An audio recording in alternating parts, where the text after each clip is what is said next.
Et si on apprenait à nouveau à jouer un peu plus? Bonjour, je suis Chantal Moisan, coach, thérapeute et formatrice. Et je fais des vidéos pour tous ceux qui croient qu'on peut agir pour plus de joie, plus de confiance, plus d'amour. Alors aujourd'hui, j'ai envie de vous partager une anecdote que m'a aimablement confiée une cliente. Voilà l'histoire. Cette maman, au moment du coucher, s'entend dire par sa petite « Oh maman, toi t'as trop de la chance !» Elle attend un peu.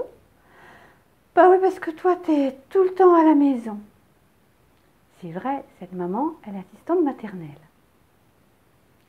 Donc la maman dit oui, puis la petite continue.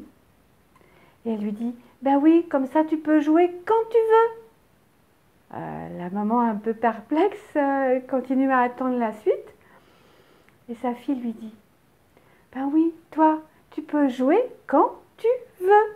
Tu peux jouer à faire la vaisselle, tu peux jouer à faire le ménage, tu peux jouer à faire à manger, tu peux jouer à ranger le linge. » Et du coup, la maman un peu perplexe, elle réalise qu'en fait, effectivement, c'est une maman bienveillante qui fait une éducation bienveillante et positive avec ses enfants. Donc à chaque fois qu'elle veut les embarquer dans une tâche quotidienne, dans une tâche ménagère, elle leur dit ça. Allez, on va jouer. On va jouer à faire à manger. Allez, on va jouer à trier le linge. Donc effectivement, elle n'a pas envie de casser l'idée qu'a sa fille, que sa maman joue tout le temps. En même temps, intérieurement, elle se rend bien compte que pour elle, elle ne le vit pas toujours comme un jeu. Mais ça nous dit quoi, ça?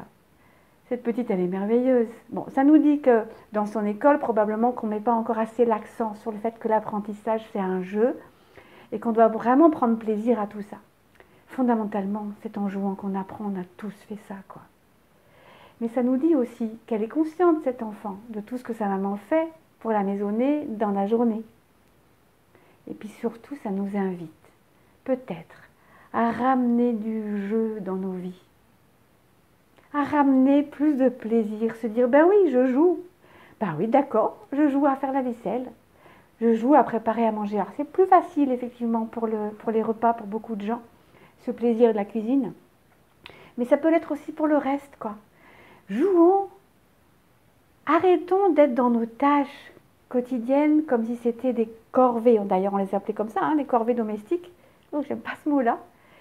Plutôt que dire, ok, je joue à rendre ma maison propre. Je joue, je peux même chanter du coup en le faisant. Ramenons donc du jeu dans nos vies.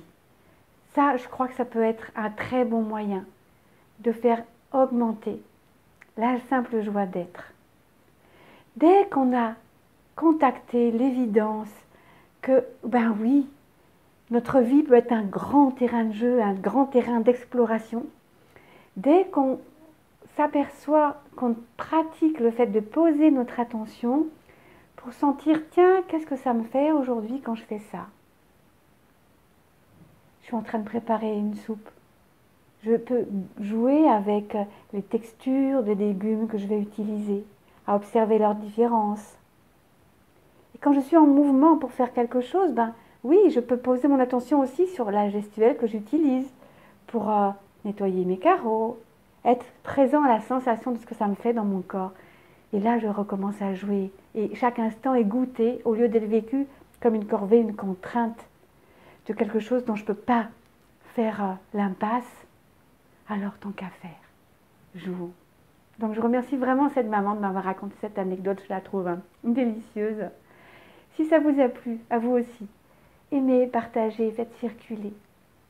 Aidez-moi à faire contribuer à m'amener une contagion de joie de vivre. Merci d'être là. Abonnez-vous si vous aimez l'idée et l'esprit de ma chaîne. Et merci d'être là. À bientôt.